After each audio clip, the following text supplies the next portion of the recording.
أعوذ بالله من الشيطان الرجيم بسم الله الرحمن الرحيم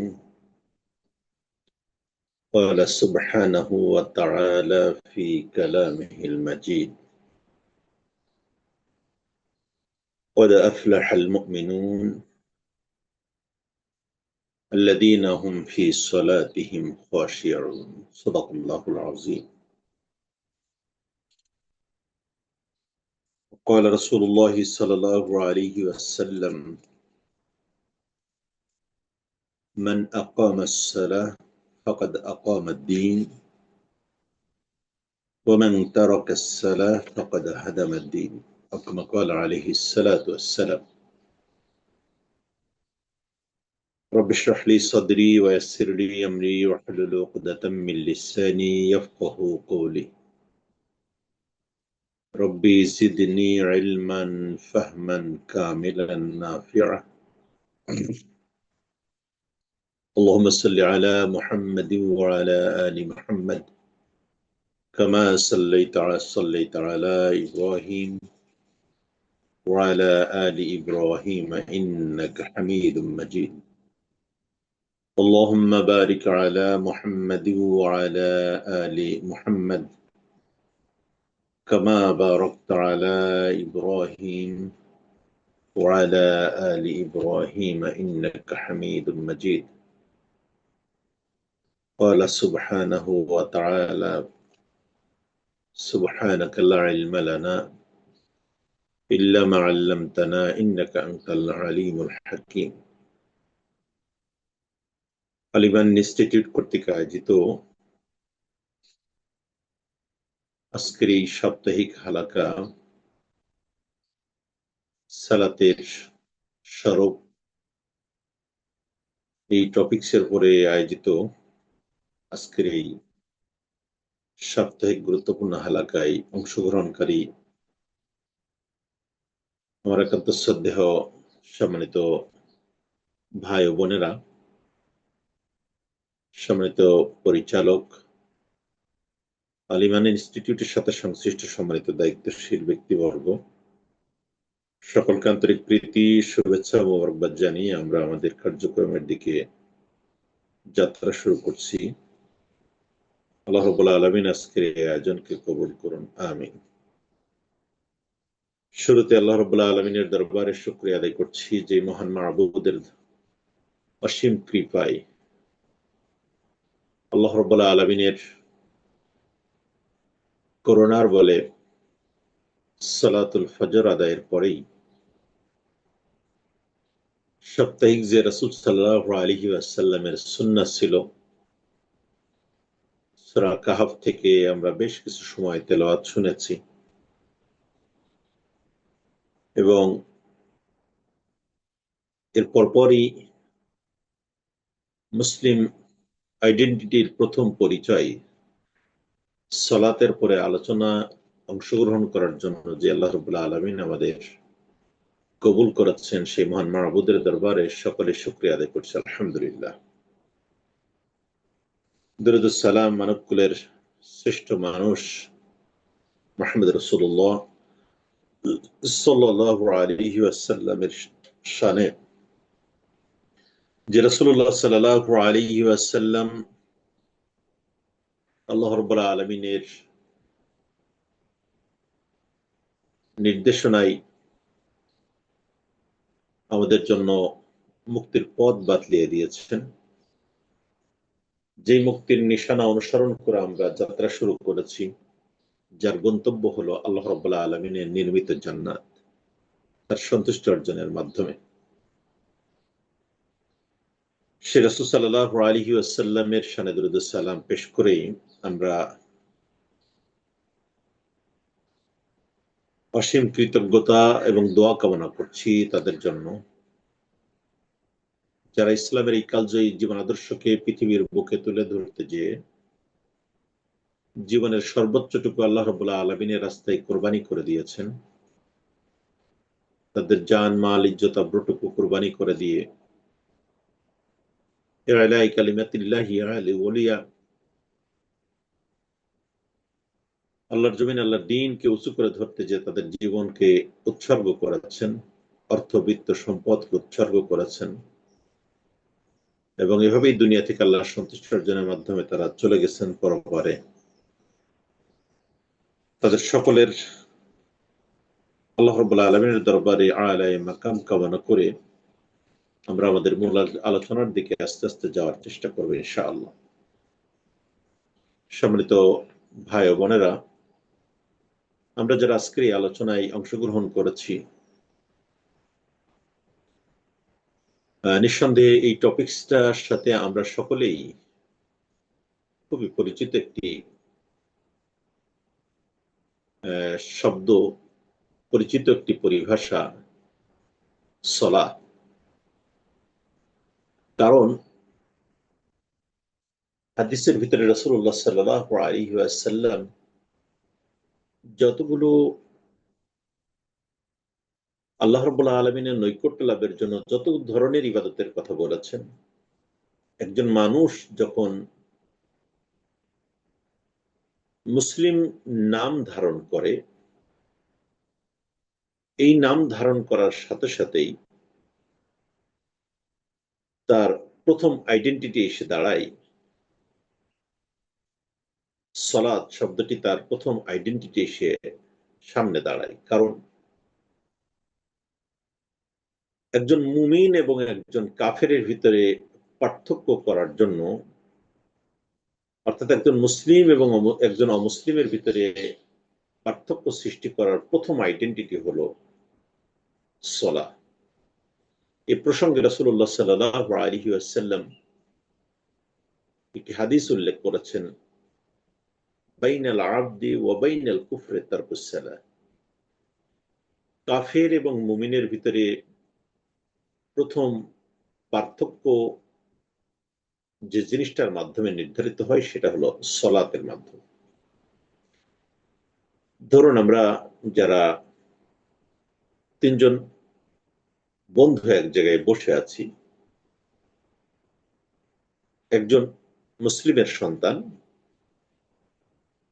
একজন খ্রিস্টানের সন্তান, একজন মুশরিকের সন্তান, যেটাকে আমাদের দেশীয় পরিভাষায় যেটাকে আমরা হিন্দু বলছি।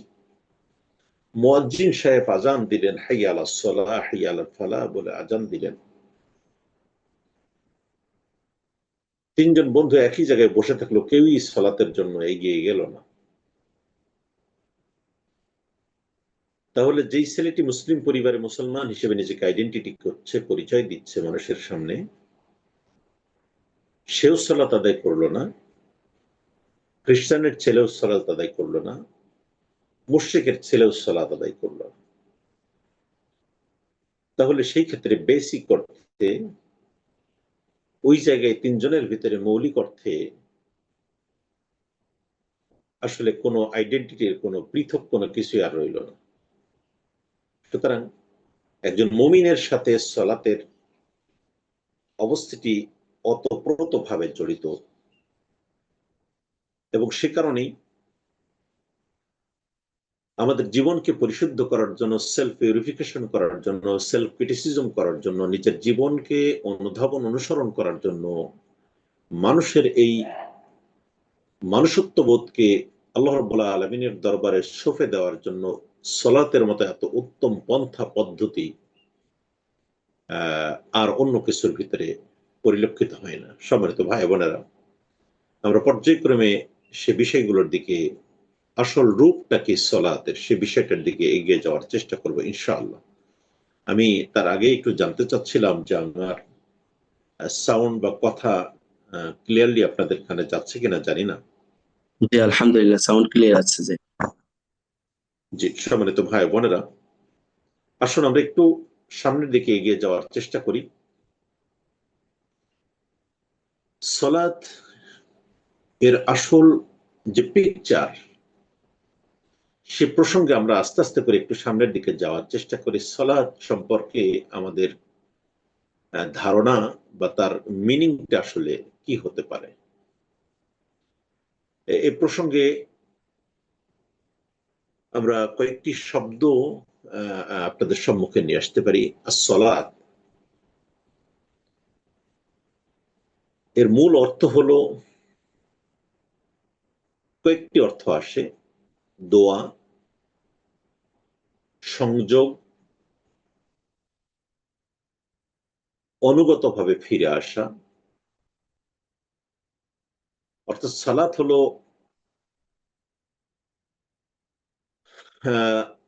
মহান মাবুদ এবং তার বান্দার মাঝে সরাসরি সংযোগ স্থাপনের একটি অন্যতম মাধ্যম। ওই যে ইব্রাহিম আলাইসাল্লাম যখন নানাবিধভাবে অনুসন্ধান করেছিলেন কে আমার রব, একবার তিনি যখন জগমগ করে পূর্ব দিগন্তে সূর্য উঠল, তিনি বললেন, হ্যাঁ রব্বি। আবার যখন সূর্য অস্তমিত হয়ে গেল, রাত্রে পূর্ণিমার চাঁদ উঠল, তখন তিনি আবার বললেন, হ্যাঁ রব্বি। চাঁদ যখন অস্তমিত হয়ে গেল, রাতের তারকা যখন মিটিমিটি করে জ্বলে উঠলো, তখন সেটাকেও তিনি মনে করলেন এরাই হয়তো আমার রব হতে পারে, হ্যাঁ রব। সবই যখন উদয় অস্ত হতে শুরু হলো, একটা পর্যায়ে তিনি তার মনের যে ব্যাকুলতা, সেটা অনুসন্ধান করে চলেছেন। একটি পর্যায়ে তিনি উল্লেখ করলেন, না, কেউই তো আমার রব হতে পারে না, আমার রব হলেন তিনি। ইন্নী ওয়াজ্জাহাতু ওয়াজহিয়া লিল্লাযী ফাতারাস সামাওয়াতি ওয়াল আরদা হানিফা ওয়া মা আনা মিনাল মুশরিকিন। ইব্রাহিম আলাইহিস সালাম সব দিক থেকে মুখ ফিরিয়ে, পূর্ব নয়, পশ্চিম নয়, উত্তর নয়, দক্ষিণ নয়, চন্দ্র নয়, সূর্য নয়, সবকিছু থেকে মুখ ফিরিয়ে আমি মুতাওয়াজ্জাহ করলাম আমার রবের দিকে, এবং আমি মুশরিকদের অন্তর্ভুক্ত নই। কোরআনুল কারীম এ প্রসঙ্গে এই সালাতের আসল রূপ প্রসঙ্গে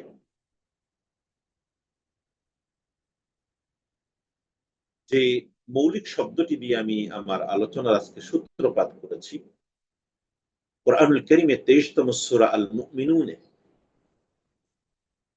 প্রথম শব্দটি যেটা উল্লেখ করছেন, ক্বাদ আফলাহাল মুমিনুন আল্লাযীনা হুম ফি সলাতিহিম খাশিউন। দ্বিতীয় নম্বর আয়াতে সফল হওয়ার জন্য সলাতের কথাকে উল্লেখ করা হয়েছে, এবং এই সলাতের মাধ্যমেই আল্লাহ রাব্বুল আলামিন বলছেন যে যত বেশি বিনয়ী ভাব করে তার মাবুদের সামনে দাঁড়াতে পেরেছে, নামাজের ভিতরে খুশু এবং খুজু যে যত বেশি আনতে পেরেছে, আল্লাহ রাব্বুল আলামিন তাকে সফল বান্দা হিসেবে ডিক্লারেশন দিয়েছেন। ক্বাদ আফলাহাল মুমিনুন আল্লাযীনা হুম ফি সলাতিহিম খাশিউন। যে নামাজের ভিতরে বিনয় হয়েছে, এবং এই বিনয়ী মানুষদের ব্যাপারে আল্লাহ রাব্বুল আলামিন সূরা আনকাবুতের ভিতরে উল্লেখ করছেন ৪৫ নম্বর আয়াত, ইন্নাস সালাতা তানহা আনিল ফাহশাই ওয়াল মুনকার। কোরআনুল কারীম বলছেন যে বিনয়ী ভাব করে আল্লাহ রাব্বুল আলামিনের কাছে পূর্ণ সারেন্ডার করার মাধ্যমে যে ব্যক্তি নামাজে দাঁড়িয়ে গেল এবং সে ডিক্লারেশন দিল সূরা আনআম, ইন্নাস সালাতি ওয়ান নুসুকি ওয়া মাহইয়ায়া ওয়া মামাতি লিল্লাহি রাব্বিল আলামিন। আমার সালাত, আমার কুরবানি, আমার হায়াত, আমার মউত, সবকিছুকে আমি আল্লাহ রাব্বুল আলামিনের উদ্দেশ্যে নিবেদন করেছি। এই নিবেদন করা ব্যক্তি যখন দাঁড়িয়ে যায়,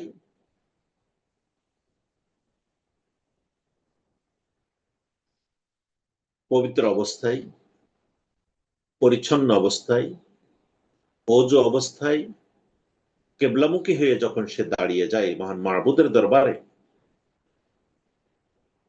এবং সে এমন ভাবে নামাজ পড়ে, সালাত আদায় করে, যে এর মাধ্যম দিয়ে হাদিসের পরিভাষা এমন আসছে যে হয় তুমি আল্লাহ রাব্বুল আলামিনকে দেখছো কান্নাকা তারাহু, অথবা তোমার রব তোমাকে দেখছে। তাহলে আমাদের এই দুনিয়া দৃষ্টিতেই যদি আমরা কোনো মানুষ,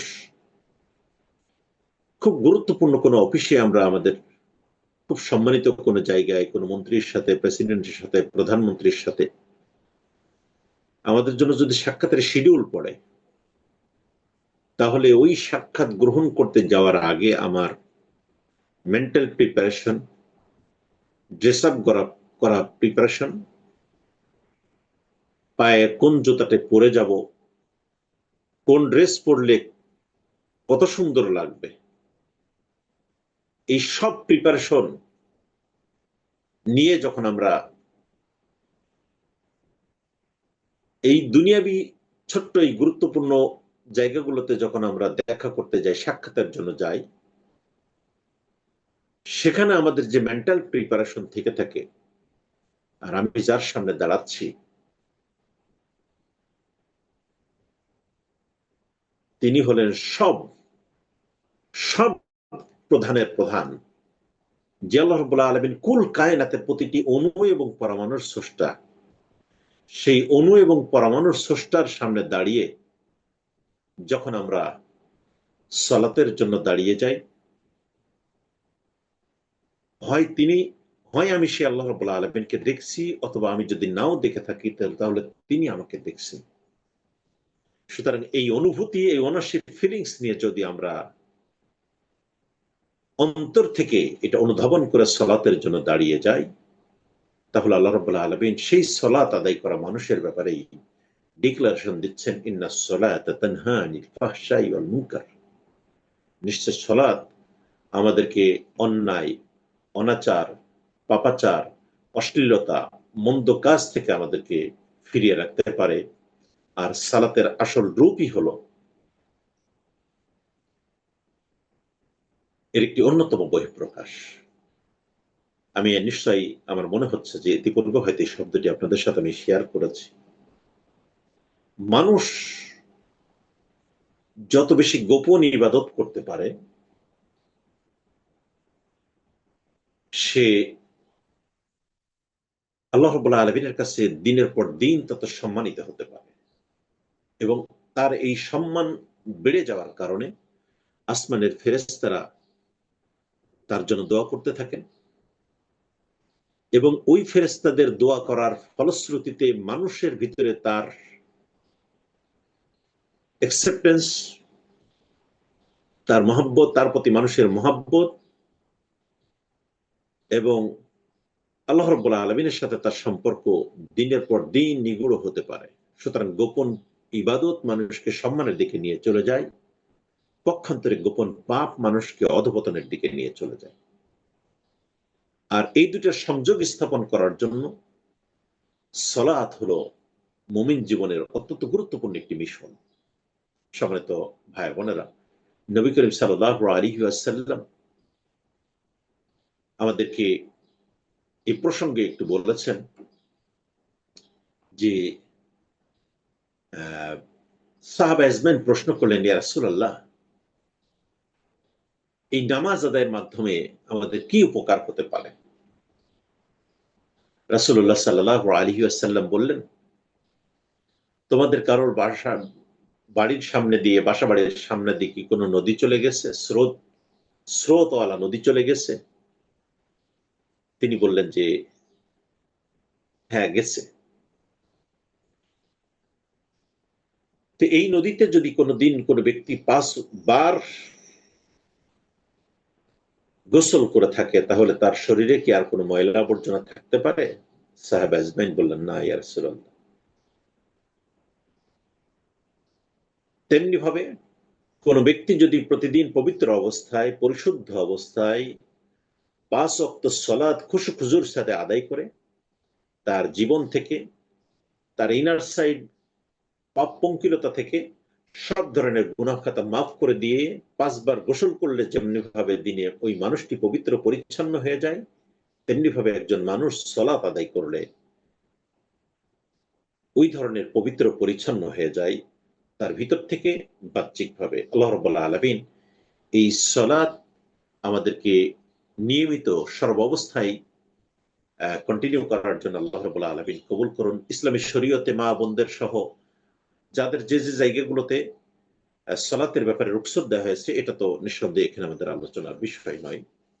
তো আমরা চেষ্টা করব যে কোনো অবস্থাতেই, কারণ রাসূল সাল্লাল্লাহু আলাইহি ওয়াসাল্লাম বলছেন বাইনাল আবদি ওয়া বাইনাল কুফরি তারকুস সালাত, কাফের এবং মুমিনের ভিতরে প্রথম পার্থক্যকারী পরিভাষাটি হলো সালাত। সম্মানিত ভাই বোনেরা, এখানে আরেকটি 3টি বিষয় আমি আজকে একটু ডিফারেন্ট ওয়েতে আমি আমার আলোচনাটাকে দাঁড়ানোর চেষ্টা করেছি। সালাতের 3টি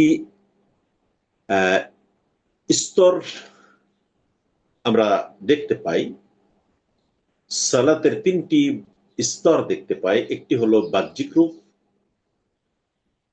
আরেকটি হলো অভ্যন্তরীণ রূপ, আরেকটি হলো আধ্যাত্মিক রূপ।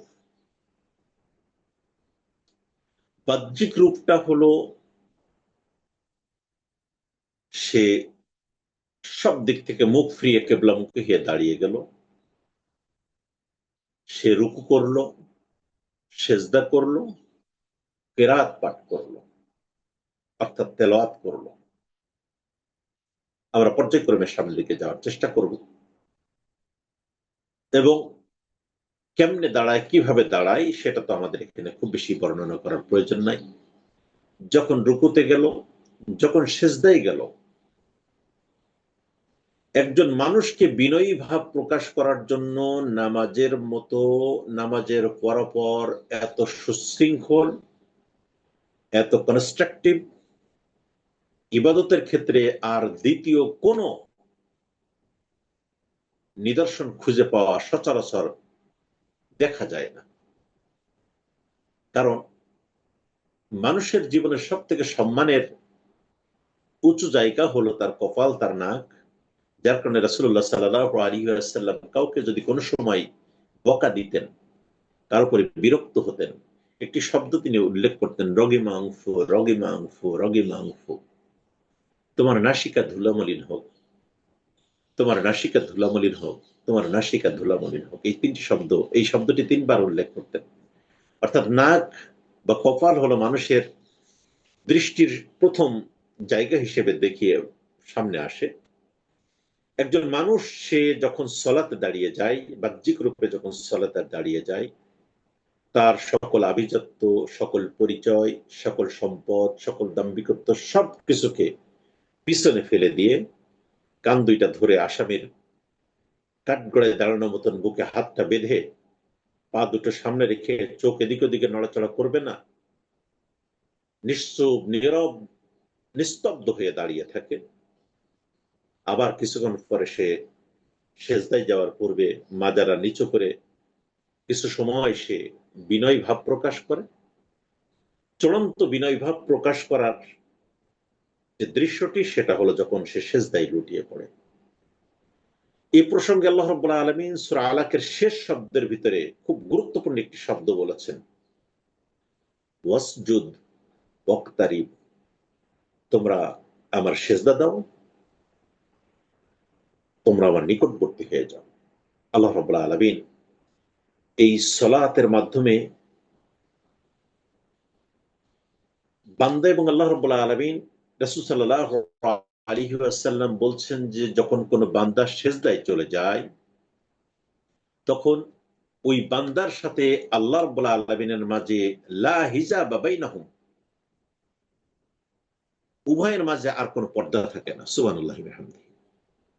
সুতরাং বাহ্যিক রূপ সালাতের যে আধ্যাত্মিক প্রভাব আছে, সালাতের যে আসল রূপ আছে, সেই সালাতের আসল রূপের ক্ষেত্রে বাহ্যিক এই প্রভাব একজন মুমিনকে তার কাঙ্ক্ষিত গন্তব্যে পৌঁছানোর ক্ষেত্রে সহায়তা করে থাকে। সুতরাং যখন আমরা সালাতে দাঁড়িয়ে যাব, নামাজে দাঁড়া অবস্থায় এদিক ওদিকে তাকানো, নড়াচড়া বেশি করা, একটি শৈথিল্যতা প্রদর্শন করা, এই জাতীয় বিষয়গুলো থেকে বিরত থেকে ৪র্থ নম্বর যে পার্ট হচ্ছে কেরাতের ভিতরে কি কি তেলাওয়াত আমরা করছি, কি কি পড়ছে আমাদের ইমাম খতিব সাহেবগণ, সেটাকে গভীরভাবে মনোযোগ দিয়ে শোনা এবং তার ভিতরে আমার রবের সাথে আমার কি কথোপকথন চলছে সেটাকে আমরা আমাদের ইলমের মাধ্যমে, জ্ঞানের মাধ্যমে সেটাকে আস্তে আস্তে জানার চেষ্টা করতে পারি। আল্লাহ রাব্বুল আলামিন কবুল করুন। অভ্যন্তরীণ রূপ: বিনয়, মনোযোগ, ভালোবাসা, ভয়, শ্রদ্ধা। কয়েকটি শব্দ আমি এখানে আপনাদের সম্মুখে উত্থাপন করেছি। বিনয়বনত হওয়া, গভীর মনোযোগ দিয়ে সালাত আদায় করা, গভীর ভালোবাসা, আল্লাহ এবং বান্দার সাথে একে অপরের যে হৃদ্রতা, যে ভালোবাসা, সেটা উপলব্ধিতে নিয়ে সালাতে দাঁড়িয়ে যাওয়া। ভয়, আবার শ্রদ্ধা। ভয়ও থাকবে, শ্রদ্ধাও থাকবে। আমি মনে হয় এখানে খুব বেশি ব্যাখ্যার প্রয়োজন নাই, আমি যেহেতু অনেকগুলো বিষয় নিয়ে সামনের দিকে আমাদের কথা বলা লাগবে। আধ্যাত্মিক রূপ হলো আল্লাহ রাব্বুল আলামিনের উপস্থিতি অনুভব করা, তার সান্নিধ্যে আত্মাকে শান্ত করা।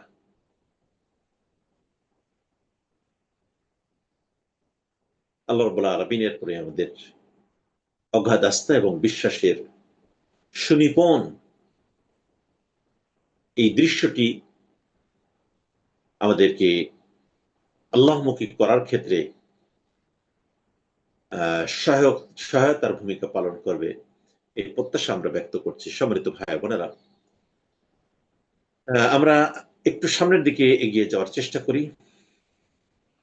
সালাতের আসল রূপ, এই বিষয়টার জন্য আমরা কয়েকটি পয়েন্টকে সামনে নিয়ে আসতে পারি। সালাত শুধু দেহের ব্যায়াম নাই, এটা আত্মার সংযোগ মহান আল্লাহ রাব্বুল আলামিনের সাথে। সেলফ পিউরিফিকেশন, আত্মার পরিশুদ্ধি,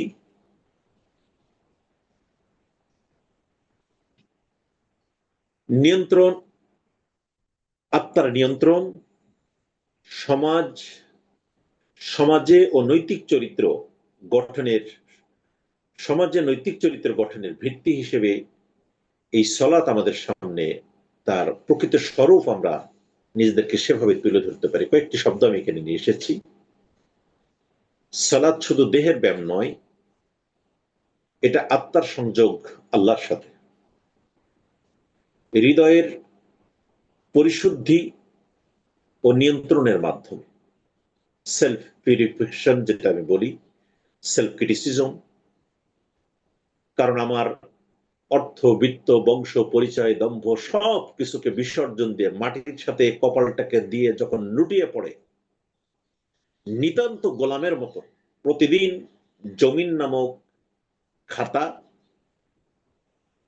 নাক কপাল নামক সাক্ষী, আর নাক নামক কলমের মাধ্যমে 5 বার দস্তখত করার মাধ্যমেই আমরা প্রকাশ করে দিই, হে আমার মাবুদ, আমি তোমার গোলাম, নিতান্তই গোলামের মতো গোলাম। জমিনকে সাক্ষী রেখে 5 বার তার কপালটাকে জমিনের উপরে লুটিয়ে দিয়ে মূলত আমরা টাইলসের পরে, জাই নামাজের পরে, যেখানে যে জায়গায় যেখানেই নামাজ আদায় করে থাকি থেকে থাকি না কেন, আমাদের মূল শিক্ষা হলো যে আমরা আমাদের মহান মাবুদের কুদরতি পায়ে আমাদের সেজদা দেওয়ার মাধ্যমেই আমরা আমাদের রবের সর্বোচ্চ ভয়, আনুগত্যের সর্বোচ্চ নমুনাটুকু প্রদর্শনের মাধ্যমেই আল্লাহ রাব্বুল আলামিনকে সেজদা দিয়ে থাকি। সুতরাং সালাতের আধ্যাত্মিক অর্থ বা সালাতের মূল যে পরিভাষা, সেটার ব্যাপারটা নিয়ে আমরা কথা বলতে যে আমরা কেন প্রতিদিন 5 ওয়াক্ত সালাত আদায় করব, এই ব্যাপারটা নিয়ে আমরা একটু কথা বলে নিই। যে এইটা তো দিনে একবার করলেও হয়, এই সেজদা তো একবার দিলে হয়। এ প্রসঙ্গে রাসূল সাল্লাল্লাহু আলাইহি ওয়াসাল্লামের একটি হাদিস আমরা নিয়ে আসতে পারি। রাসূল সাল্লাল্লাহু আলাইহি ওয়াসাল্লাম প্রতিদিন 70 বার, কোন কোন বর্ণনা এসেছে 100 বারের বেশি তওবা করতেন। সাহাবা আজমাইন প্রশ্ন করতেন, ইয়া রাসূলুল্লাহ, আপনার জীবনের পূর্বের পরের সব গুনাহ খাতা তো আল্লাহ রাব্বুল আলামিন মাফ করে দিয়েছেন, এরপরও এতবার তওবা করেন কেন? রাসূলুল্লাহ সাল্লাল্লাহু আলাইহি ওয়াসাল্লাম বলতেন, আবদান শাকুরা, আমি কি আল্লাহ রাব্বুল আলামিনের একজন গোলাম হিসেবে, কৃতজ্ঞতা পোষণকারী গোলাম হিসেবে তার অন্তর্ভুক্ত হব না? তাহলে রাসূল সাল্লাল্লাহু আলাইহি ওয়াসাল্লামের বিনয়ী ভাব, কৃতজ্ঞতা বোধ যদি এত থেকে থাকে, সেই কৃতজ্ঞতা বোধের 1000 ভাগের 1 ভাগও হয়তো আমরা আদায় করতে পারি কিনা আল্লাহ রাব্বুল আলামিনই ভালো জানেন। তবে প্রতিদিন যদি আমরা 5 ওয়াক্ত সালাত আদায় করি, এই সালাত আদায়ের মাধ্যমেই আমাদের মহান মাবুদের দরবারে হাজিরা দেওয়ার মাধ্যমে, কারণ 24টি ঘন্টা তিনি আমাকে নিয়ামত দিয়ে ভরে রেখেছেন, এই 24টি ঘন্টার মাধ্যমে দিনে মাত্র 5 বার আমরা আমাদের মহান মাবুদের সামনে হাজিরা দিব, এটা নিঃসন্দেহে আমাদের জন্য অনেক বড় কঠিন কাজ হওয়ার কথা না। হ্যাঁ, কঠিন কাজ তার জন্য হতে পারে যারা মুনাফিক, যারা কাফির, যারা মুশরিক। এ প্রসঙ্গে কুরআনুল কারীমের সূরা আন-নিসা 103 নম্বর আয়াত, ইন্নাস সালাতা কানাত আলাল মুমিনিনা কিতাবাম মাওকুতা। এই যে মুমিনদের জন্য আল্লাহ রাব্বুল আলামিন নির্দিষ্ট সময়ে সালাত ফরজ করে দিয়েছেন, এই নির্দিষ্ট সময়ে সালাত ফরজ হওয়ার পরে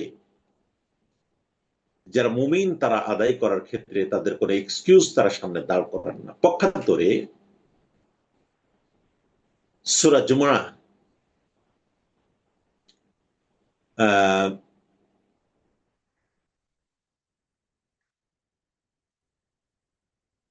সূরার আয়াতটি হলো, ওয়াস্তাঈনু বিস-সাবরি ওয়াস-সালাহ ওয়া ইন্নাহা লাকাবীরাতুন ইল্লা আলাল খাশিন। যারা আল্লাহর দাসত্ব ও আনুগত্য স্বীকার করতে প্রস্তুত নয়, সে সকল শ্রেণীর লোকদের পক্ষেই সময় মতো নামাজ আদায় করা কঠিন হয়ে পড়ে। একদিকে মুমিনরা সালাত আদায়ের ব্যাপারে, একজন মুমিনের ব্যাপারে রাসূল সাল্লাল্লাহু আলাইহি ওয়াসাল্লাম বলছেন, লা তাতরুকান্না সালাতান মাকতুবা, কোন অবস্থাতেই তোমার উপরে অর্পিত ফরজ সালাত ছেড়ে দিও না। ফা ইন্না মান তারাকা সালাতান মাকতুবা ফাকাদ বারিয়াত মিনহু যিম্মাতুল্লাহ, যদি তুমি ইচ্ছাকৃতভাবে সালাত পরিত্যাগ করো, তাহলে ইমানের যে রহমতের, ইমান যুক্ত রহমতের যে চাদর দিয়ে আল্লাহ রাব্বুল আলামিন তোমাকে ঢেকে রেখেছে, সেই ইমান যুক্ত রহমতের চাদরটি আল্লাহ রাব্বুল আলামিন তোমার উপর থেকে তুলে নেয়। নাউযুবিল্লাহি মিন যালিক।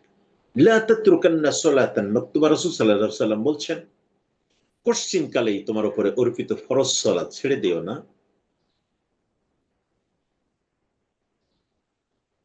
ফা ইন্না মান তারাকা সালাতান মাকতুবা, কোন ব্যক্তি যদি তার উপরে অর্পিত সালাত ছেড়ে দেয়, ফাকাদ বারিয়াত মিনহু যিম্মাতুল্লাহ, তাহলে সে আল্লাহ রাব্বুল আলামিনের রহমতের করুণার চাদরের নিচ থেকে সে বেরিয়ে গেল। সুতরাং আমরা যারা আজকের আলোচনা শুনছি, শুধু আমি নয়, আমি, আমার পরিবার, আমার সন্তান, আমার স্ত্রী, আমার স্বামী, সকলকেই যেন আমরা মিলে সুন্দর একটি সালাত যুক্ত পরিবার গড়ে তুলতে পারি। আল্লাহ রাব্বুল আলামিন আজকের আলোচনা থেকে শিক্ষাটি আমাদের গ্রহণ করার জন্য তৌফিক দান করুন। সম্মানিত উপস্থিত ভাই বোনেরা, আমরা যে যেখান থেকে এই কথাগুলো শুনি না কেন, আমরা হয়তো পরস্পর একে অপরকে দেখতে পারি না, কিন্তু এই কথাগুলো যদি সত্যিকার অর্থেই আল্লাহ রাব্বুল আলামিনের সন্তুষ্টি অর্জনের উদ্দেশ্যে হয়ে থাকে, তাহলে ওই আয়াতের দিকে আমরা আবার চলে যাই। ইন্নাস সালাতি, সূরা আনাম 162 নম্বর আয়াত, ইন্নাস সালাতি ওয়ান নুসুকি ওয়া মাহইয়ায়া ওয়া মামাতি লিল্লাহি রাব্বিল আলামিন, নিশ্চয় আমার সালাত, আমার কুরবানি, আমার সওম, আমার সাদাকা, আমার হায়াত, আমার মউত সবকিছু সেই মহান মাহবুদের উদ্দেশ্যে আমরা নিবেদন করছি। 5 ওয়াক্ত সালাতের সূচনা হয়েছিল মেরাজের রাত্রে,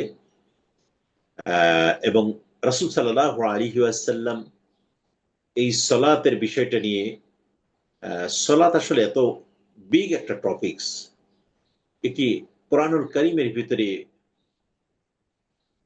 দিন কায়েমের ব্যাপারে যদি যত জায়গায় কথা বলা হয়েছে, সালাত দিন কায়েমের আগে সালাত কায়েমের ব্যাপারে প্রায় ৮০ থেকে ৮২ জায়গায় ডিরেক্ট নির্দেশ দেওয়া হয়েছে। আকিমুস সালাহ ওয়া আতুজ যাকাত ওয়ারকাউ মা'আর রাকিঈন, সালাত আদায় করো, যাকাত সামর্থ্য থাকলে যাকাত আদায় করো, রুকুকারীদের সাথে রুকু করো। রুকুকারীদের সাথে রুকু করো অর্থাৎ হলো যারা আল্লাহ এবং তার রাসূল সাল্লাল্লাহু আলাইহি ওয়াসাল্লামের জীবন দর্শন ফিলোসফিকে অনুসরণ করে এবং সেই জীবন দর্শন ফিলোসফি ব্যক্তি, পরিবার, সমাজ, রাষ্ট্র সর্বক্ষেত্রে বাস্তবায়নের জন্য প্রাণান্তকর প্রচেষ্টা করে যায়, তাদের সাথে তোমার চলাচল, তাদের সাথে তোমার সম্পর্ক, তাদের সাথে তোমার যাতায়াত, এটাকে তুমি বৃদ্ধি করো। নির্দেশ হলো আল্লাহ রাব্বুল আলামিন। সম্মানিত ভাই বোনেরা, সালাতের যে আধ্যাত্মিক রূপ বা বাহ্যিক রূপের ব্যাপারে, অন্তর্নিহিত রূপের ব্যাপারে আমরা কথা বলছি। সেই পেছনে যে কেন আমরা দিনে 5 বার সালাত আদায় করব, এর পিছনে কি গভীর হিকমা নিহিত রয়েছে, আসুন আমরা একটু আলোচনা করে দেখি। 5 ওয়াক্ত সালাতের ভিতরে এর হিকমাটা কি নিহিত রয়েছে। আসুন, ফজর হলো এমন একটি সময় যেই টাইমটি সারাটা রাত পর যখন ঘুমের খুব আরামপ্রিয় একটি টাইম আসে, এই সময় আল্লাহ রাব্বুল আলামিন তার বান্দাকে ডাক দিলেন সালাতের জন্য, এবং সেখানে ডাক দিয়ে বলে দিলেন ফাইদা কুদিয়াতিস সালাহ ফান্তাশিরু ফিল আরদ ওয়াবতাগু মিন ফাদলিল্লাহ ওয়াযকুরুল্লাহা লাআল্লাকুম তুফলিহুন। এখানেও সফলতার কথা বলছেন। সূরা জুমআ 9 নম্বর আয়াত। ফাইদা কুদিয়াতিস সালাহ, যখন সালাতের টাইম হয়ে গেল, ফান্তাশিরু, সালাত আদায় করো, জমিনে বের হয়ে যাও, ফান্তাশিরু ফিল আরদ ওয়াবতাগু মিন ফাদলিল্লাহ ওয়াযকুরুল্লাহা কাসীরান লাআল্লাকুম তুফলিহুন। তোমরা বেশি বেশি আল্লাহকে স্মরণ করো, তবেই সম্ভবত তোমরা কল্যাণ লাভ করতে পারো। দিনের শুরুতেই আল্লাহ রাব্বুল আলামিন রুটিন হাতে ধরায়া দিলেন, ঘুমের জন্য যে নিয়ামত ছিল সে নিয়ামত আমি তোমাকে দান করেছি, উঠে যাও, বেড ছেড়ে দাও, সালাতে দাঁড়িয়ে যাও। এর সময় দিক নির্দেশনা, ফজর মানুষের সময় দিক নির্দেশনা, আধ্যাত্মিক উপকার। ফজর দিনের সূচনা, দিনের শুরুতে আত্মাকে জাগ্রত করে দেয়, সময় নির্দেশনা দান করে, আধ্যাত্মিকভাবে আল্লাহ রাব্বুল আলামিনের সাথে সম্পর্ক স্থাপিত হয়। দিনের সূচনা হয়ে গেল, সুতরাং এখন আর ঘুমিও না, জাগ্রত হয়ে বেরিয়ে চলে যাও, কারণ তোমার জন্য গোটা জমিনের ভিতরে আমি রিজিক, আমার দেওয়া বারাকাপূর্ণ রিজিক তোমার জন্য সুবিস্তৃত ভাবে বিছিয়ে রেখেছি। প্রসঙ্গত একটি কথা বলে রাখা প্রয়োজন ভাই বোনদের উদ্দেশ্যে। দেখেন, আমরা যারা মানুষ হিসেবে আমাদের সঞ্চয় করে থাকি, ব্যাংক ব্যালেন্স করে থাকি, কিন্তু এই মানুষ যা খায়, মানুষ যা সেবন করে, এর থেকে 1000 গুণ বেশি খোরাক পৃথিবীর অসংখ্য প্রাণীর আছে। সেই প্রাণীর কোনো ব্যাংক ব্যালেন্স নাই। আমি এর আগেও সম্ভবত এখানে বলেছি কিনা, একটা নীল তিমি প্রতিদিন এভারেজ 200 টন ওজনের।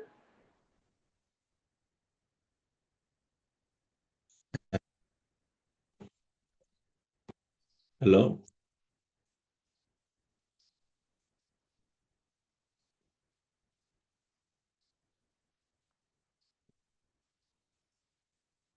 সরি, একটু রিসার্ভ হয়ে গেল। একটি নীল তিমি প্রতিদিন 200 টন ওজনের একটি তিমি, 200 টন মানে 5000 মন একটি তিমি এই 5,000 মণ একটি টিমির প্রতিদিন এভারেজ 40 থেকে 50 টন খাবারের প্রয়োজন হয়। তার এই খাবারের সন্ধান, এত খাবারের সন্ধান কে দিল? কে তার জন্য, কোন ব্যাংক ব্যালেন্স তার জন্য কে তৈরি করে রেখেছে? আল্লাহ রাব্বুল আলামিন পৃথিবীর সব প্রাণী ডে শুরু হয়ে যাওয়ার সাথে সাথে, শেষ হয়ে যাওয়ার সাথে সাথেই ঘুম থেকে উঠে দেখবেন আমাদের বাসা বাড়ির আশেপাশে আমরা ঘুমিয়ে থাকি, কিন্তু ঠিকই সুবহে সাদিক হয়ে যাওয়ার সাথে সাথে পাখিগুলো কি সুন্দর করে কিচির মিচির করে ডাক দিতে থাকে, এবং তারা সকালে খালি পেটে বের হয়ে চলে যায়। সন্ধ্যার সময় প্রতিটি প্রাণী পূর্ণ উদার পূর্তি করে তারা খাবার গ্রহণ করে আবার শশা জায়গায় সে সন্ধ্যার পরপরই তারা তাদের বাসা বাড়িতে, গাছে, মানুষের বিল্ডিং এর কার্নিশে, যেখানে যেখানে তার অবস্থান নেওয়া দরকার নিয়ে নেয়। তার দুঃখও নেই, কষ্টও নাই।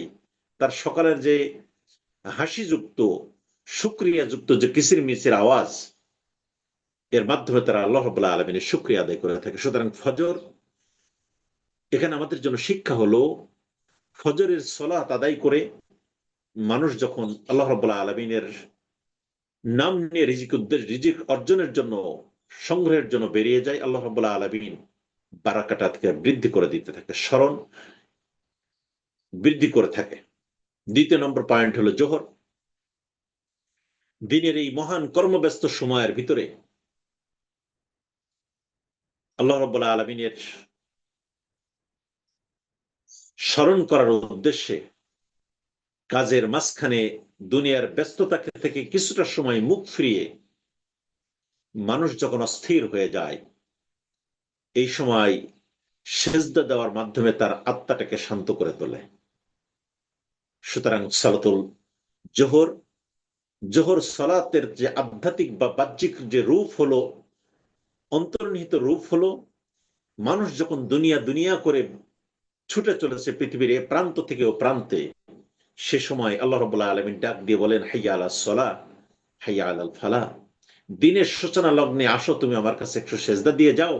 সফলতার জন্য আমি আল্লাহ রাব্বুল আলামিন তোমাকে চাবি দিয়ে দিচ্ছি, তুমি এটা নিয়ে চলে যাও। আল্লাহ রাব্বুল আলামিন এই সময় তার হৃদয়টাকে শান্ত করে তোলে। আমরা যারা দুনিয়াতে চলাফেরার ভিতরে নানা ধরনের বিপদ আপদ মুসিবতের ভিতরে যখন চরম হতাশার ভিতরে ফিল করে পড়ে থাকি, সেই সময় আল্লাহ রাব্বুল আলামিন আমাদের জন্য শিখিয়ে দিয়েছেন, ইয়া আইয়ুহাল্লাযীনা আমানু ইসতাঈনু বিস-সাবরি ওয়াস-সালাহ ইন্নাল্লাহা মা'আস সাবিরিন। যখন তোমরা বিপদে পড়ে যাও, তখন তোমরা ধৈর্য ধারণ করো, সবর করো, সেটা নামাজের মাধ্যমে, সালাতের মাধ্যমে।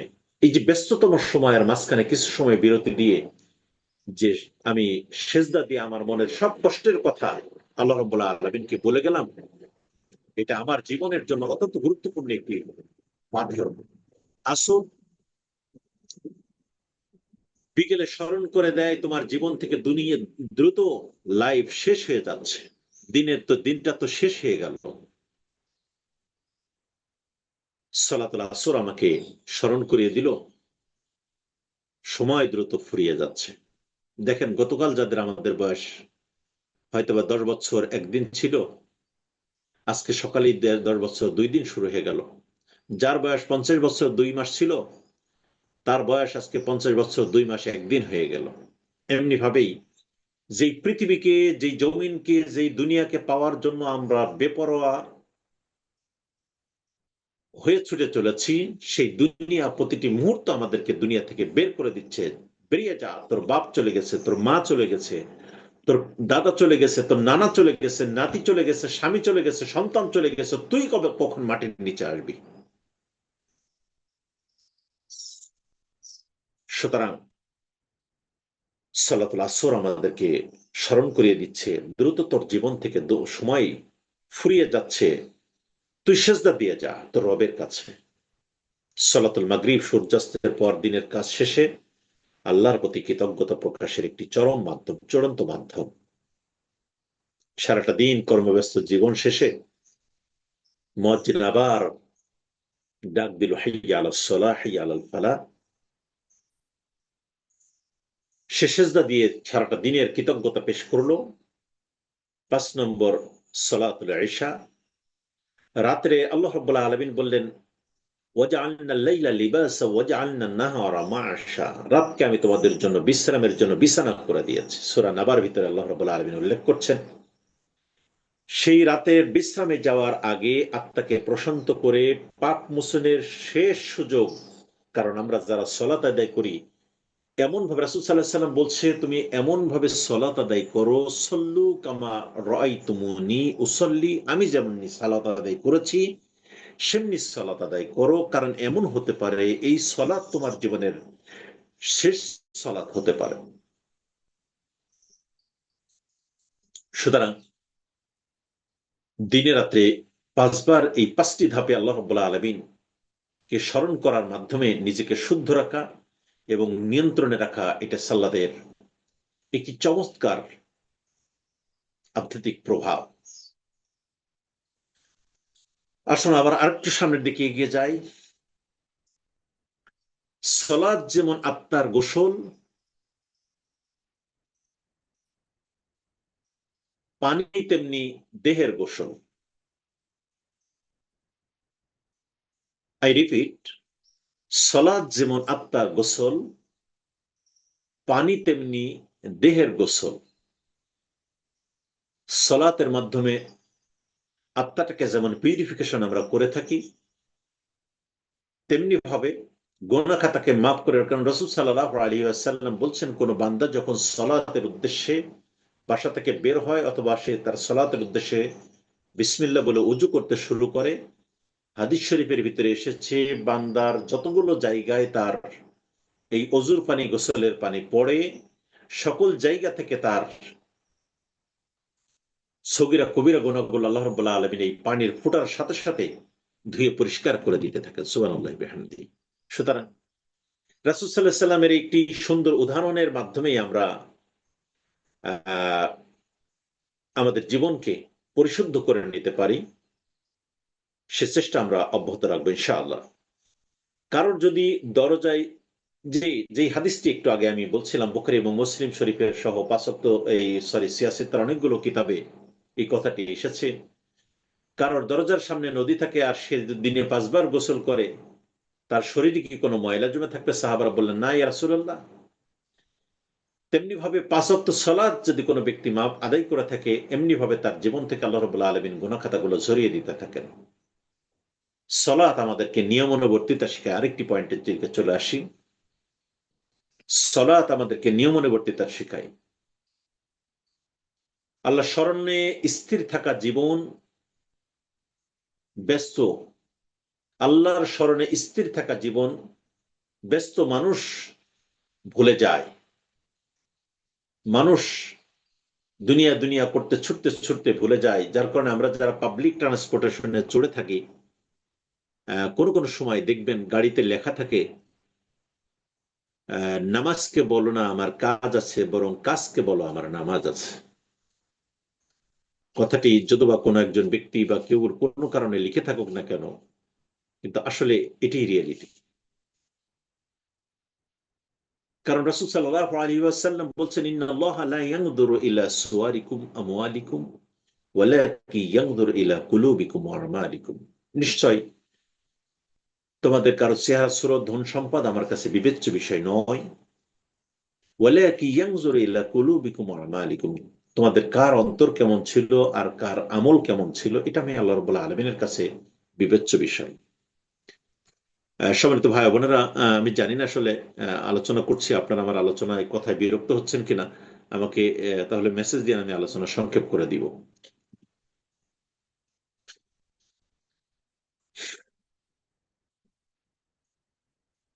জি, কোনো আওয়াজ নেই দেখছি, কি সবাই চলে গেছে নাকি আল্লাহ ভালো জানে।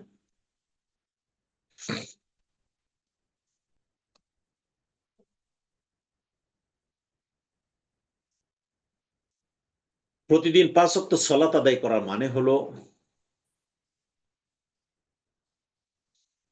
আল্লাহর আদেশ মানা, আত্মাকে শুদ্ধ রাখা, সময়ের শৃঙ্খলা রক্ষা করা, আল্লাহর সঙ্গে জীবনের প্রতিটি পর্বে সংযুক্ত থাকা।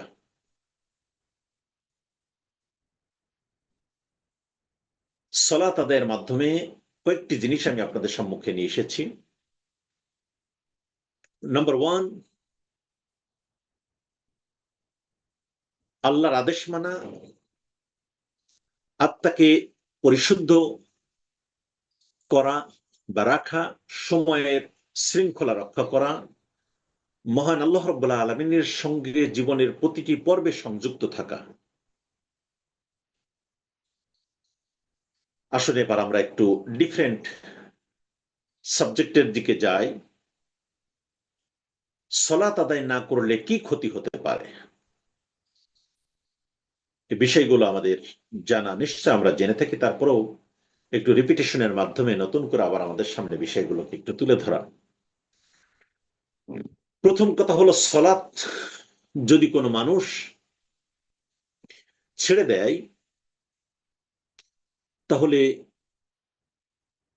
সে তার আল্লাহর আদেশ অমান্য করে অন্যদিকে যাত্রা শুরু করলো। অথচ মহান আল্লাহ রাব্বুল আলামিন আমাদের জন্য কি চমৎকার করে বললেন, সূরা আলে ইমরানের শুধু 85 নম্বর আয়াতে বললেন, আফাগাইরা দীনিল্লাহি ইয়াবগুন, আফাগাইরা দীনিল্লাহি ইয়াবগুন ওয়ালাহু আসলামা মান ফিস সামাওয়াতি ওয়াল আরদি তাওআন ওয়া কারহা। আল্লাহর দ্বীন ছেড়ে দিয়ে তোমরা কোথায় চলেছো? ওয়ালাহু আসলামা মান ফিস সামাওয়াতি ওয়াল আরদি তাওআন ওয়া কারহা। আসমান জমিনের যত সৃষ্টি আছে, ইচ্ছায় হোক অনিচ্ছায় হোক, সবগুলো আল্লাহ রাব্বুল আলামিনের ইবাদত করে চলেছে, তার হুকুম অনুসরণ করে চলেছে। সুতরাং আসুন,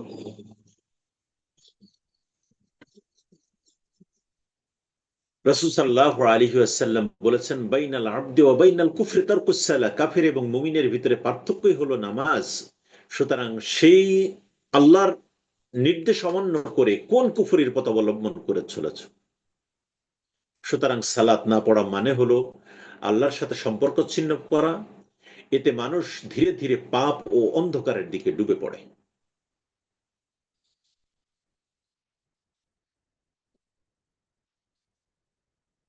2 নম্বর, আত্মিক শূন্যতা। সালাত ছেড়ে দেওয়া মানুষ হয়ে যায় হলো মাঝিহীন নৌকার মতো। নদী বা সাগরের ভিতরে যদি কোনো নৌকা অথবা সামুদ্রিক কোনো যান থেকে থাকে, সেই নৌকার মাঝি না থাকলে নৌকা যেমন গন্তব্যহীন হয়ে পড়ে, তেমনি ভাবে আল্লাহ রাব্বুল আলামিন এর এই গুরুত্বপূর্ণ ইবাদত থেকে যদি কোনো মানুষ বিমুখ হয়ে যায়, সে তখন শয়তানের জিম্মায় চলে যায়। আর শয়তানের জিম্মায় যখন সে চলে যায়, তখন সে প্রতিটি পদে পদে প্রতিটি মুহূর্তে অন্যায় অনাচার পাপাচার এর দিকে অগ্রসর হতে থাকে। এমনি ভাবে একটা টাইমে সে চূড়ান্ত অধপতনের দিকে যেতে থাকে, যার কারণে তার আত্মার যে তার রবের সাথে যে শূন্যতা সৃষ্টি হলো, এই শূন্যতায় তাকে জাহান্নাম উপযোগী করে তোলে। জেনে রেখো, আল্লাহ রাব্বুল আলামিন আমাদের এই সলাতই হলো আল্লাহ রাব্বুল আলামিনের স্মরণকে আমাদের আত্মার জন্য স্থির রাখে। আর আল্লাহ রাব্বুল আলামিনের স্মরণেই হলো অন্তর প্রশান্তি লাভ করে।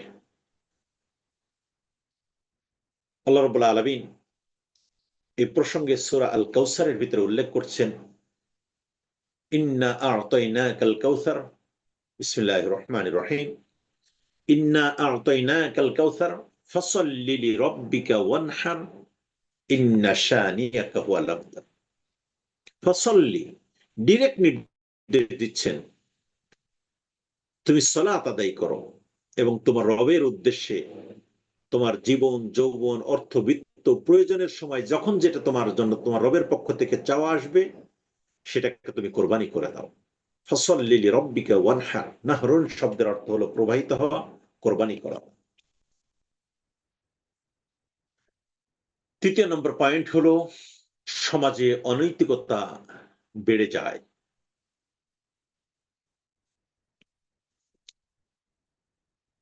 সালাত মানুষকে মন্দ কাজ থেকে বিরত রাখে। সূরা আনকাবুতের এই আয়াতটি আমরা একটু আগেই বলেছি, সূরা আনকাবুতের 45 নম্বর আয়াত, ইন্নাস সালাতা তানহা আনিল ফাহশাই ওয়াল মুনকার। এক্ষেত্রে খুবই গুরুত্বপূর্ণ একটি বিষয় আপনাদের সাথে শেয়ার করে রাখা প্রয়োজন, যে মানুষ আমরা তো সালাত আদায় করেই থাকি, এর ভিতরে অন্যায় অনাচার করেও থাকি। এটা তো নিয়ন্ত্রণ হয়, তাহলে কি ঘটনাটা কি? তাহলে কোরআনের আয়াত কি ভুল হয়ে গেল? কোরআনের আয়াত কি অপ্রাসঙ্গিক হয়ে গেল? নো। সালাত আমাদেরকে যে নৈতিকতার শিক্ষা দেয়, এই নৈতিকতার শিক্ষার এই জায়গায় আমরা এর প্রতিটি শব্দ, প্রতিটি বাক্য যেগুলো আমরা তেলাওয়াত করছি গভীরভাবে, এগুলোর ভিতরে আমরা মশগুল হতে পারি না। সূরা ফাতিহার মাধ্যমে যখন আমরা বলি আলহামদুলিল্লাহি রাব্বিল আলামিন আর রহমানির রহিম, এই দুটি শব্দের পরে আল্লাহ রাব্বুল আলামিন কি ভয়ঙ্কর কথা বলছেন, কত পরিচিত এই আয়াতগুলো আমাদের সামনে, কিন্তু আমরা কোনো সময় এত নিবিড়ভাবে চিন্তা করেছি কিনা জানি না। যে আল্লাহ রাব্বুল আলামিনের দেওয়া শিখানো কথা দ্বারাই আমরা আল্লাহকে প্রশংসা করলাম যে রাব্বুল আলামিন আপনি এমন এক আল্লাহ যিনি বিশ্ব জগতের প্রতিপালক, সব প্রশংসা আপনার জন্য নিবেদন করলাম। এখন আমরা যদি প্রশ্ন করি হু ইজ আল্লাহ, সে আল্লাহ রাব্বুল আলামিন কে, এই প্রশ্ন করতে গেলে আল্লাহ রাব্বুল আলামিন সূরা ইখলাসের ভিতরে আল্লাহ রাব্বুল আলামিনের পরিচয় দিচ্ছেন। আয়াতুল কুরসির ভিতরে আল্লাহ রাব্বুল আলামিন আল্লাহ তার নিজের পরিচয় দিচ্ছেন। সূরা হাশরের শেষ 3 আয়াতের ভিতরে আল্লাহ রাব্বুল আলামিন তার পরিচয় দিচ্ছেন। সে আল্লাহ রাব্বুল আলামিন যিনি আমার জন্ম থেকে সূচনা, লগ্ন জন্মের সূচনা অর্থাৎ মায়ের গর্ভে আসার পর থেকে মৃত্যুর আগ মুহূর্ত পর্যন্ত আমাকে অক্সিজেন দিয়ে জীবিত রাখলেন কোনো পয়সা ছাড়া। যে আল্লাহ রাব্বুল আলামিন গোটা পৃথিবীর প্রতিটি সৃষ্টির তার মুখের রুচি অনুযায়ী স্ব ওয়াক্তে তার মুখের রুচি অনুযায়ী পূর্ণ মাত্রায় খাবার পৌঁছিয়ে দিলেন, সে আল্লাহ সম্পর্কে আমরা তো বলছি আলহামদুলিল্লাহ রাব্বিল আলামিন। তার সম্পর্কে তো আমরা শুকরিয়া আদায় করছি। সেই আল্লাহ রাব্বুল আলামিন আমাকে খাবার দিয়ে জীবিত রেখেছেন, আমাকে অক্সিজেন দিয়ে জীবিত রেখেছেন। শুধু কি মানুষকে, পৃথিবীর এমন একটি প্রাণীও নাই যার ক্ষুধা লাগলে তার প্রয়োজনের সময় তার মুখে যে খাবার খেলে টেস্ট লাগে, এই সেই টেস্ট যুক্ত খাবার সময় মতো যে আল্লাহ রাব্বুল আলামিন পৃথিবীর প্রতিটি গাছপালা, কীট পতঙ্গ, তরুলতা, মানুষ থেকে শুরু করে সবার কাছে পৌঁছে দেয়, সে আল্লাহ রাব্বুল আলামিন তিনি আবার বলছেন আর রহমান আর রহিম, আমি বড় দয়ালু, বড় রহমান, বড় মেহেরবান, বড় করুণাময়। এরপরে আল্লাহ রাব্বুল আলামিন যে ভয়ঙ্কর শব্দটি বললেন, সব কিছু দেওয়ার পরে তোমরা কিন্তু খেয়াল করো মালিক ইয়াউমিদ্দিন, end of the day, end of the life, দিন শেষে কিন্তু আমি সব নিয়ামতের হিসাব, এত এত নিয়ামত দিয়ে তোমাদেরকে ভরে দিয়েছি, ওই নিয়ামতের হিসাব কিন্তু আমি সেই দিন নিব, বিকজ ওই দিন শেষে কিন্তু আমি তোমাদের মালিক। সম্মানিত ভাই বোনেরা, আমরা যারা শুনছি, সুতরাং সালাত ছেড়ে দিলে মানুষ বলগাহীন হয়ে যায়, তার রব সম্পর্কে সে বেমামূলক ভুলে যায়। এদিক থেকে আমাদেরকে বেরিয়ে আসতে হবে।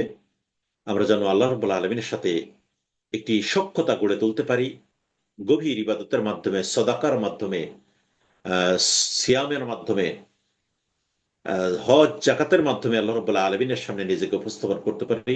আল্লাহ রাব্বুল আলামিন আমাদের স্ব জায়গা থেকে বুঝ গ্রহণ করার জন্য কবুল করুন। সালাতের ব্যাপারে আরেকটি কথা আজকে আপনাদের সম্মুখে শেয়ার করা দরকার। মানসিক ও বৈজ্ঞানিক উপকারিতা কি আছে? সালাতের মাধ্যমে সাইন্টিফিক উপকারিতা আছে। আমরা দুইটা পর্বে এখানে আলোচনা করব।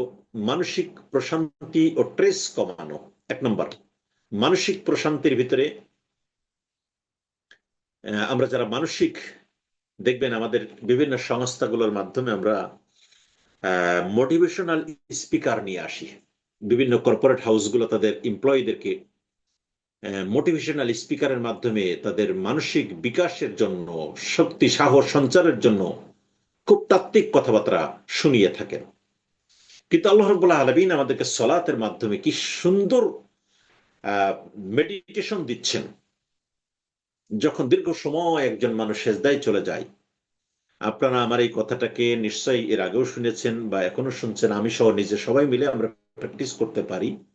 দেখবেন আপনার সামনে যত ধরনের অশান্তি, যত ধরনের কষ্ট নিয়ে আপনি দৌড়িয়ে বেড়াচ্ছেন না কেন, আপনি একটু নিরিবিলি হয়ে শেষ রাত্রে উঠে সেজদায় দাঁড়িয়ে চোখের পানি ছেড়ে দিয়ে কেঁদে কেটে মহান মাহবুদের কাছে আপনার গোটা সমস্যার কথা ডেলিভারি দিয়ে আপনি বলেন, রব্বুল আলামিন আমার যা ছিল সব শেষ, তোমার করোনার পরে সুপর্দ করে গেলাম। রব্বুল আলামিন তুমি আমার এই অর্থকষ্ট, মানসিক অশান্তি, পারিবারিক অশান্তি থেকে তুমি আমাকে হেফাজত করো। দেখবেন নামাজের এই সূচনা থেকে, এই সেজদা থেকে উঠে চোখের পানি ফেলে মোনাজাত করে যখন আপনি বেরিয়ে আসবেন, মনে হবে আপনার মাথার উপরে যে 80 টন ওজনের অশান্তি বিরাজ করছিল, সেখান থেকে আল্লাহ রাব্বুল আলামিন পূর্ণ অশান্তি আপনাকে কমিয়ে দিয়ে আপনাকে একটি প্রশান্তির ঢেউ আপনার হৃদয় দিয়ে বলিয়ে পৌঁছিয়ে দিবে, বয়ে দিবে।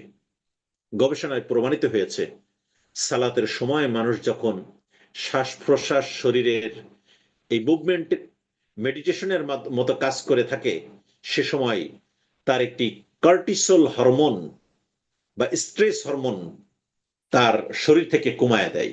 ফলে মন শান্ত, স্থির, পরিচ্ছন্ন, পরিষ্কার হয়ে যায়। সুবহানাল্লাহি বিহামদি। শারীরিক ব্যায়াম, দ্বিতীয় নম্বর পয়েন্ট। সালাতের মানসিক প্রশান্তি, দ্বিতীয় নম্বর যে পয়েন্টের ব্যাপারে আমরা বলছিলাম যে শারীরিক ব্যায়াম। এই প্রসঙ্গে আরবিতে খুব গুরুত্বপূর্ণ একটি কথা আছে, লাউল্লাম তাকুন রাসাল ইবাদাত লাউদ্দাত মিন সালিহিন আদাত। আমরা যখন মাদ্রাসায় ক্লাস 8-এ পড়ছিলাম, সেই সময় এই সলাতের পরে একটি গল্প ছিল। সেই গল্পের একটি লাইনের ভিতরে এভাবে উল্লেখ করছেন, লাউল্লাম তাকুন রাসাল ইবাদাত লাউদ্দাত মিন সালিহিন আদাত। 2012 সালে না 13 সালে মেডিকেল সায়েন্সের একটি সেমিনারে আমার ডক্টরদের সাথে অ্যাটেন্ড করার সুযোগ হয়েছিল। সেখানে দেখি তারা এই কথাটার বৈজ্ঞানিক ব্যাখ্যা দিচ্ছেন, ফিজিওলজির দৃষ্টিকোণ থেকে, ফিজিক্যাল মেডিসিনের দৃষ্টিকোণ থেকে তারা একটি বৈজ্ঞানিক ব্যাখ্যা দিচ্ছেন। যে সেখানে তারা বলছেন যে নামাজ শুধুমাত্র সলাতই নয়, এটা হলো পৃথিবীর শ্রেষ্ঠতম ব্যায়াম। তখন আমার মনে পড়লো ক্লাস 8-এ পড়া সেই গল্পের কথা, লাউল্লাম তাকুন রাসাল ইবাদাত লাউদ্দাত মিন সালিহিন আদাত। নামাজ যদি আল্লাহ রাব্বুল আলামিনের পক্ষ প্রদত্ত একটি শুধু ইবাদত না হতো, আর এভাবে যদি মানুষ 20 বার 30 বার 40 বার এভাবে ওঠা বসা করতে থাকে, তাহলে এটাই হতো পৃথিবীর শ্রেষ্ঠতম ব্যায়াম। সুবহানাল্লাহি বিহামদিহি। সলাত মানুষের মনোযোগ বৃদ্ধি করে, সলাতে খুশু মনোযোগ ধরে রাখা শেখায়, এটা মস্তিষ্ককে ফোকাসড ও শান্ত রাখে, মনোযোগ বাড়ায় এবং মানসিক ট্রেনিং, মানসিক স্ট্রেস কমায়। মানুষ এর মন, পৃথিবীর আল্লাহ রাসূলের সাহাবারা এই কথাই প্রশ্ন করেছেন, ইয়া রাসূলুল্লাহ, নামাজ তো খুব মনোযোগ দিয়ে পড়তে চাই, কিন্তু নামাজে দাঁড়াইলে তো মন এদিক ওদিকে উসু খুশু হয়ে খালি ছুটতে থাকে, এটা তো আটকে রাখা যায় না।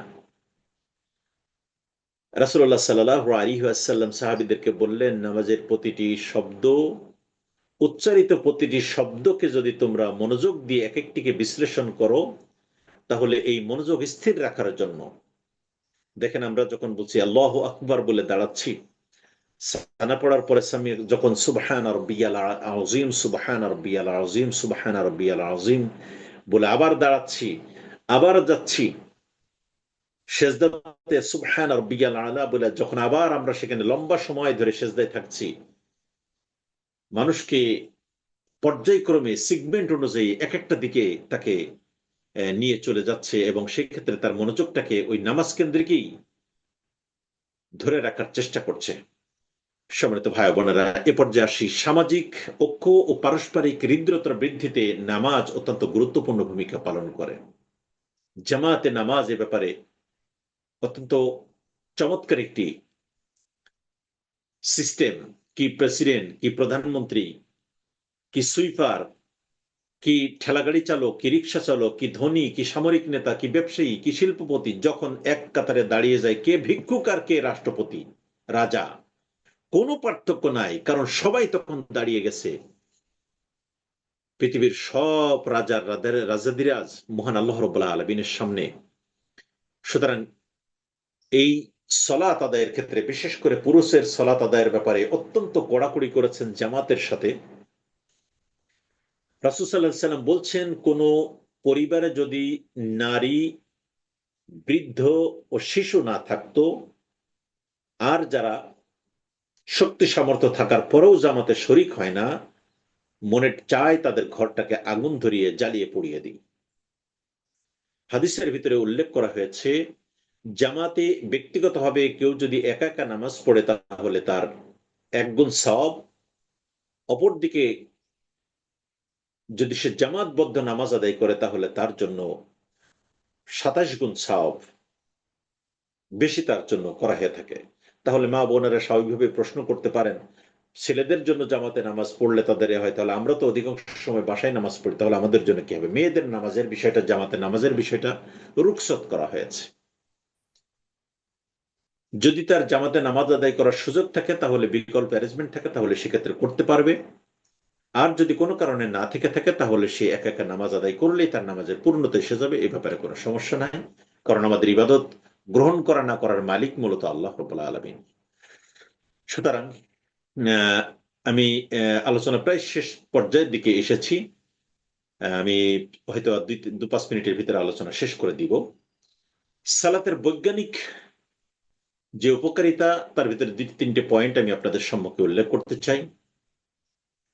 গবেষণার দৃষ্টিতে দেখা গেছে, বহু আধুনিক গবেষণায় দেখা গেছে, সালাত শুধু ধর্মী ইবাদত নয়, এটি শরীর, মস্তিষ্ক এবং মানসিক স্বাস্থ্যের জন্য অসাধারণ একটি কার্যকর টনিক। সেই ক্ষেত্রে নম্বর 1, রক্ত সঞ্চালন ও হাড়ের সুস্থতার জন্য সালাত অত্যন্ত কার্যকরী একটি বিষয়। সালাতের ভঙ্গিমায় যখন একজন মানুষ কিয়াম, রুকু, সেজদা, ওঠা বসা এগুলো করতে থাকে, তখন রক্তের প্রবাহ শরীরের ভিতরে, হৃৎপিণ্ডের ভিতরে, মস্তিষ্কের অক্সিজেন সহ যেখানে যতটুকু যা প্রয়োজন পড়ে, প্রতিটা মুহূর্তে আল্লাহ রাব্বুল আলামিন এই ওঠা বসার মাধ্যমে, একজন মানুষ যখন দাঁড়িয়ে থাকে, এই দাঁড়ানো অবস্থায় যখন পূর্ণ সেজদায় চলে যায়, যখন রুকুতে যায়, প্রতিটি জায়গায় বিজ্ঞানের তার গবেষণায় দেখছে, মানুষকে সুস্থ রাখার জন্য নামাজ হলো আল্লাহ রাব্বুল আলামিনের পক্ষ থেকে অত্যন্ত গুরুত্বপূর্ণ একটি মাধ্যম। একটি গবেষণায় দেখা গেছে, নিয়মিত সালাত আদায়কারী রক্তে মানে মানুষের রক্তচাপ স্থিতিশীলতা থাকে, মাথা ব্যথা এবং অনিদ্রা কমে যায় নিয়মিত সালাত আদায় করা ব্যক্তির। সিজদার বৈজ্ঞানিক তাৎপর্যটা কি? সিজদার সময় যখন মাথার হৃদয়ের নিচেই চলে যায়, সিজদার সময় যখন মাথা হৃদয়ের নিচে চলে যায়, এতে মস্তিষ্কের রক্তের সরবরাহ বেড়ে যায়, মস্তিষ্কের অক্সিজেন ও গ্লুকোজ লেভেল ভারসাম্যপূর্ণ হয়, মস্তিষ্কের চাপ কমে যায়। বিশেষজ্ঞদের মতে সেজদা হলো প্রাকৃতিক ব্রেন রিল্যাক্সেশন পজিশন।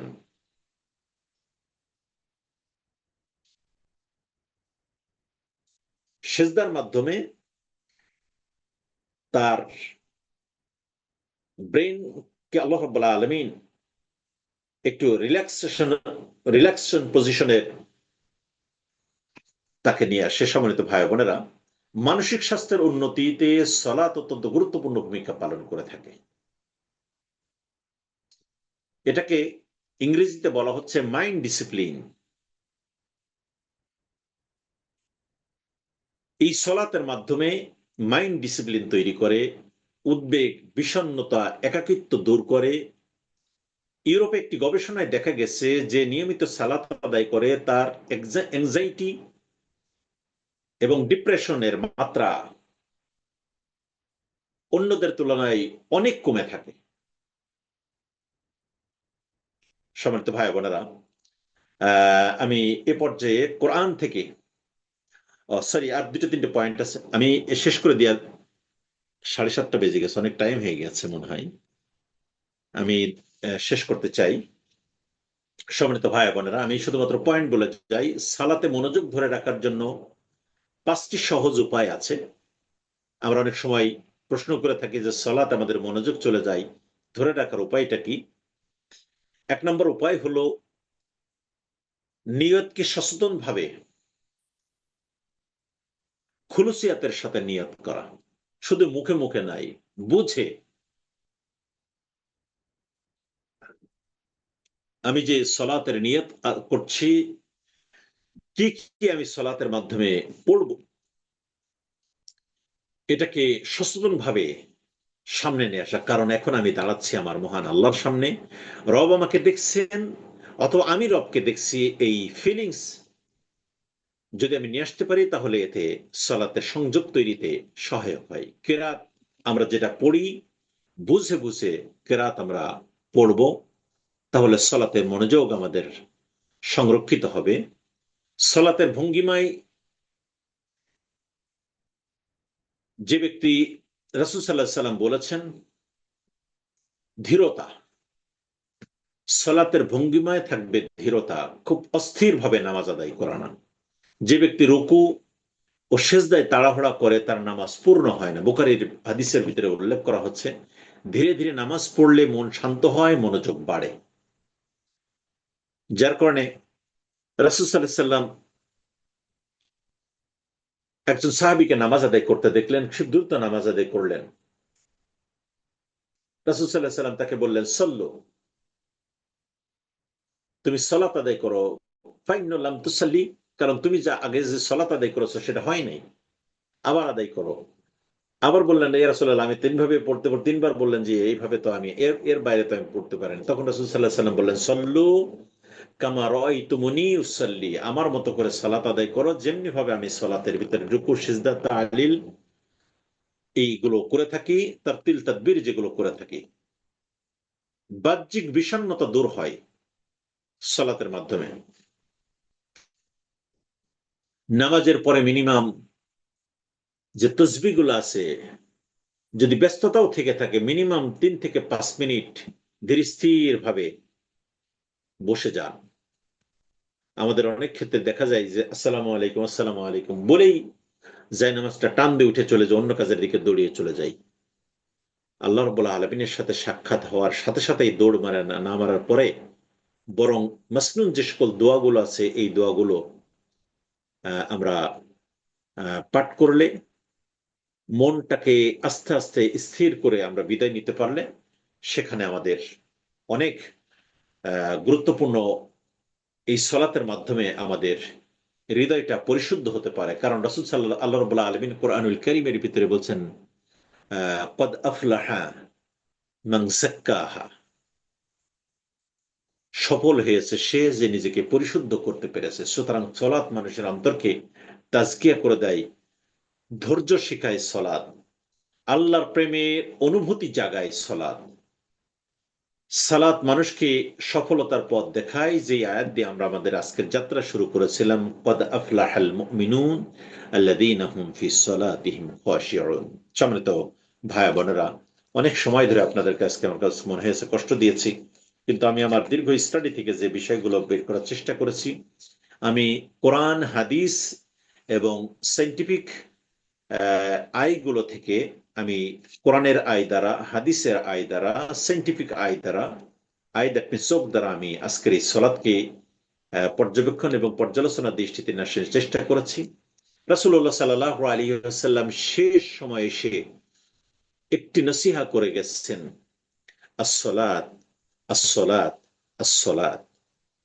অর্থাৎ যখন মৃত্যুর সময় ধাবিত হচ্ছেন, রাসূল সাল্লাল্লাহু আলাইহি ওয়াসাল্লাম গোটা উম্মতকে একটি নসিহা করে গেছেন, নামাজ ছেড়ে দিও না, নামাজ ছেড়ে দিও না। সালাত সালাত বলতে বলতেই তিনি এই দুনিয়ার জীবন ত্যাগ করে আল্লাহ রাব্বুল আলামিনের কাছে পৌঁছিয়েছেন। সুতরাং আমাদের জীবনের বড় উদ্দেশ্য হবে যে আল্লাহ রাব্বুল আলামিন আমাদেরকে যেই সলাতের জন্য নির্দেশ দিয়েছেন, এ ব্যাপারে সব নবীর উপরে আল্লাহ রাব্বুল আলামিন যুগে যুগে যত নবী এসেছেন সব নবীর উপর আল্লাহ রাব্বুল আলামিন এই সলাতকে ফরজ করেছিলেন তার উম্মতদের উপরে। এই প্রসঙ্গে সূরা আম্বিয়া ৭৩ নম্বর আয়াতে আল্লাহ রাব্বুল আলামিন উল্লেখ করছেন, ওয়াজআলনাহুম আইম্মাতান ইয়াহদুনা বিআমরিনা ওয়া আওহাইনা ইলাইহিম ফি'লাল খায়রাত ওয়া ইকামাস সালাতি ওয়া ইতাআজ যাকাতি ওয়া কানু লানা আবিদুন।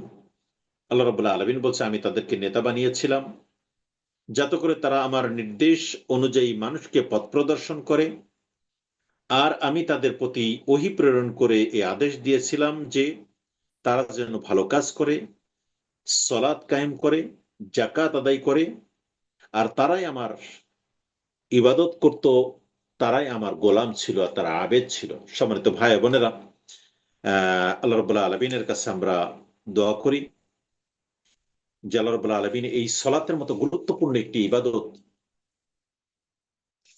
আমাদের মহান মাবুদ তার উদ্দেশ্যে আমরা যে কথাগুলো নিবেদন করেছি, আমরা যে কথাগুলো শুনেছি, মূসা আলাইহিস সালাম সূরা তাহা 14 নম্বর আয়াতে সেখানে উল্লেখ করছেন যে আল্লাহ রাব্বুল আলামিনের কাছে বলছেন, ইন্নানি আনাল্লাহ লা ইলাহা লা ইলাহা ইল্লা আনা ফা'বুদনি ওয়া আকিমিস সালাতা লিযিকরি।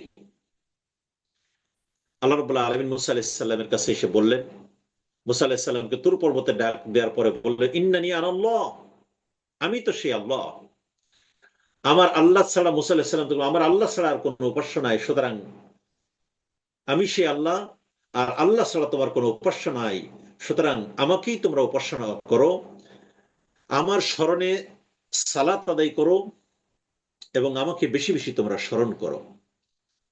আল্লাহ রাব্বুল আলামিন আমাদেরকে আজকের এই আলোচনা থেকে যে আধ্যাত্মিক রূপ আমরা এই সালাত থেকে বের করার চেষ্টা করেছি, সেই আসল রূপের আলোকে আমাদের প্রতিটা দিনের সালাত আমরা আদায় করতে পারি। আল্লাহ রাব্বুল আলামিন আমাদের সকলকে কবুল করুন, আমিন। আসসালামু আলাইকুম ওয়া রাহমাতুল্লাহি ওয়া বারাকাতুহু।